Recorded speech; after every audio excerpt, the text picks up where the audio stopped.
اعوذ باللہ من الشیطان الرجیم بسم اللہ الرحمن الرحیم۔ شروع کرتا ہوں اللہ کے بابرکت نام کے ساتھ جو دلوں کے حال بہتر جانتا ہے۔ میری طرف سے دیکھتی آنکھوں سنتے کانوں سب کو السلام علیکم ورحمۃ اللہ وبرکاتہ۔ لاکھوں کروڑوں درود و سلام آقائے دو عالم خاتم النبیین حضرت محمد مصطفیٰ صلی اللہ علیہ وآلہ وسلم پہ، آپ کی آل پاک پہ، صحابہ کرام پہ، اولیاء کرام پہ درود و سلام کے بعد میرا آج کا موضوع انتہائی اہم ہے۔ حکومتی ایوانوں میں زلزلہ سا آ گیا ہے۔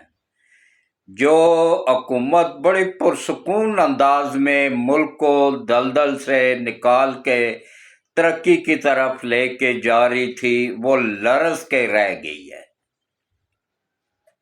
یہ کیا ہوا ہے، کیوں ہوا ہے، کس وجہ سے ہوا ہے، مختصر سے وقت میں پوری تفصیل بتاؤں گا۔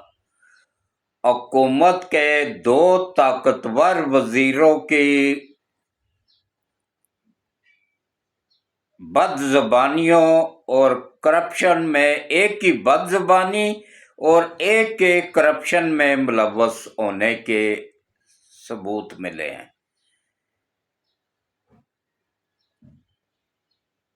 اس پہ اب کیا ایکشن ہوتا ہے، اس پہ بات کروں گا۔ اتنے طاقتور وزیر کس طرح اتنی بڑی بیوقوفی کر سکتے ہیں بغیر کسی وجہ کے کہ حکومت ہی پوری ہل کے رہ جائے۔ جو ایک پیج تھا اس کو انہوں نے ڈگمگا دیا ہے، مطلب سمجھ لے کہ کشتی درمیان میں، سمندر کے درمیان میں بالکل ایسے ڈول گئی ہے۔ یہ کیوں ہوا ہے، کس وجہ سے ہوا ہے؟ اور ایک سونے کا لوٹا جو کہ عمران خان کو تحفے میں ملا تھا، وہ کہاں گیا ہے، اس پہ بات کروں گا۔ اور کس طریقے سے اب اس کا زرتاج گل کا اپیل لاہور ہائی کورٹ سے ریجیکٹ ہوئی ہے، وجہ کیا بنی، اس پہ بات کروں گا۔ تو سب سے پہلے آ جائیں جناب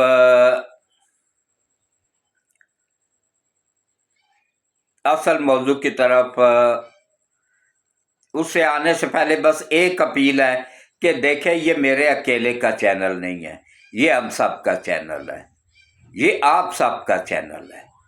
اچھا، کل ایک یوتھیے نے حافظ صاحب کو نعوذ باللہ گالی دی ہے، اس کے لیے میں بتا دوں آپ کو کہ یہ پی ٹی آئی کے جتنے بھی لوگ حافظ سید عاصم منیر صاحب کو گالیاں دیتے ہیں نا، وہ کافر ہو چکے ہیں، 100% گارنٹی کے ساتھ، پروف کے ساتھ، حدیثوں کے حوالے سے بتا رہا ہوں، وہ کافر ہو چکے ہوتے ہیں۔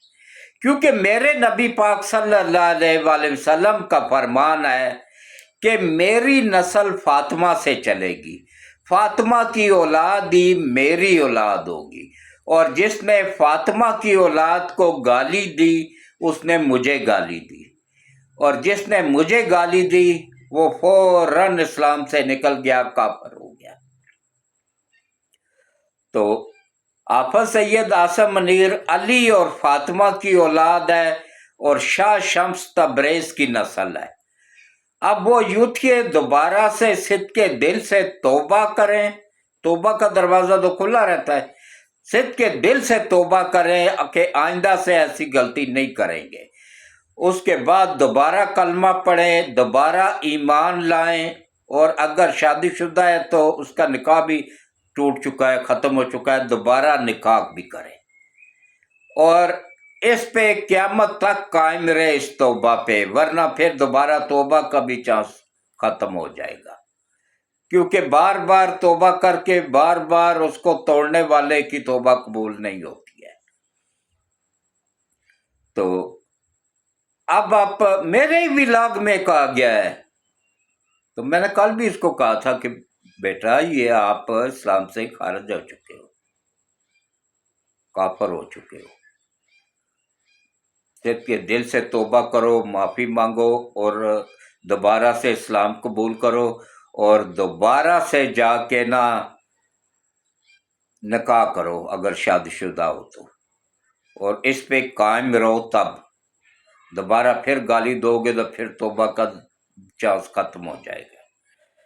تو اب آپ آ جائیں جناب کے پی ٹی آئی کے جتنے بھی لوگ 9 مئی کے واقعات میں سزا یافتہ ہوئے ہیں نا، یہ پہلے فوراً بھاگ کے جاتے تھے پشاور ہائی کورٹ میں، وہاں پہ جو بیٹھے ہوئے ہیں نا کرپٹ ٹاؤٹ، پیسے لے کے فیصلے کرنے والے جج، وہ اب ان کے پاس نہیں جا سکیں گے، کیونکہ یہ فیصلہ دیا ہے فیصلہ آباد کی عدالت نے، لہذا یہ لاہور ہائی کورٹ کے علاوہ نہیں جا سکتے کہیں بھی۔ تو لاہور ہائی کورٹ میں زرتاج گل کی ایک درخواست آئی کل ضمانت کے لیے، تو یا اپیل آئی ہے، 10 دن ہوتے ہیں نا اس میں اپیل کے لیے، تو 10 دن کے اندر اندر اپیل دائر کرنے پڑتی ہے۔ اپیل آئی تو لاہور ہائی کورٹ نے اس کو ریجیکٹ کر دیا۔ کیوں ریجیکٹ ہوئی؟ کیونکہ وہ ایک سزا یافتہ مجرم ہے۔ جب سزا یافتہ مجرم اپنے آپ کو گرفتاری کے لیے پیش نہیں کرتا ہے، اپنے آپ کو قانون کے سپرد نہیں کرتا ہے، اس وقت تک اس کی کوئی اپیل، کوئی درخواست، کوئی ضمانت کی درخواست نہیں سنی جاتی ہے۔ یہ نواز شریف کے ساتھ بھی ایسا ہی ہوا تھا، اس کی کتنی درخواستیں گئی تھی، ریجیکٹ ہو جاتی تھیں۔ جب وہ بعد میں اپنی بیٹی کے ساتھ آیا، اپنے آپ کو سرنڈر کیا، اپنے آپ کو گرفتاری کے لیے پیش کیا، تب جا کے ان درخواستوں پہ کارروائی ہوئی تھی، اور ان میں اس کو اللہ نے بری قرار دے دیا تھا، کیونکہ جب ثبوت نہ ہو تو پھر عدالتیں بری کر دیتی ہیں نا۔ تو 9 مئی کے تو پکے ثبوت ہے ان کا تو چانس ہے ہی نہیں بری ہونے کا۔ تو جب تک یہ سلنڈر نہیں کریں گے، اپنے آپ کو گرفتاری کے لیے پیش نہیں کریں گے نا، تو ان کا چانس کوئی نہیں ہے، اپیل کرنے کا حق ہی نہیں ہے ان کا۔ تو اب آپ دیکھیں جناب کہ اس موضوع پہ، اچھا ایک اور آپ کو بتا دوں کہ کل ایک نجی محفل میں بات چیت کرتے ہوئے پی ٹی آئی کے صوبائی صدر، سابقہ صوبائی صدر جناب صوبائی وزیر بھی فیاض الحسن چوہان صاحب نے ایک بیان دیا ہے کہ سکھوں نے عمران خان کو گردوارے میں ایک تحفہ دیا تھا، سونے کا لوٹا۔ اس نے کیا کیا، وہ سونے کا لوٹا بجائے اس کے کہ توشہ خانے میں جمع کرواتا، چور آدمی تھا نا، اس نے وہ سونے کا لوٹا بنی گالا لے گیا۔ اچھا اگلے دن اس نے اپنے سیکٹری کو بھیجا سرافہ بازار راولپنڈی، وہاں کے سب سے جو چوٹی کا کاریگر ہے نا، اس سے سیم وہی پیتل کا لوٹا لیا، اس پہ سونے کا پانی چڑھوایا، اور وہ جا کے توشہ خانے میں جمع کروا دیا۔ اب قوم یوتھڑ کو میں کیا سمجھاؤں کہ یہ چور ہے جدی پشتی، اس کا باپ بھی چور تھا، اس کو بھی کرپشن کے، چوری کے الزام ثابت ہونے پہ ذوالفقار علی بھٹو نے 3 انکوائریاں کی، تینوں میں وہ چور ثابت ہوا تھا، تو ذوالفقار علی بھٹو نے اس کو نوکری سے نکال دیا تھا۔ اس وقت زیادہ سخت قانون نہیں تھا، بس نوکری سے ہی نکالتے تھے، یہی سزا ہوتی تھی۔ تو اب علیمہ خان دیکھیں، سلائی مشینوں والی سرکار، اس نے امریکہ میں $60 کروڑ کی ایک جائیداد فروخت کی ہے۔ اچھا اس سے ایک مرتبہ پوچھا گیا کہ بھائی آپ کے پاس یہ پیسہ کہاں سے آیا، تو اس نے فخر سے بتایا تھا کہ میں نے یہ میرا مشینوں کی کمائی کا پیسہ ہے،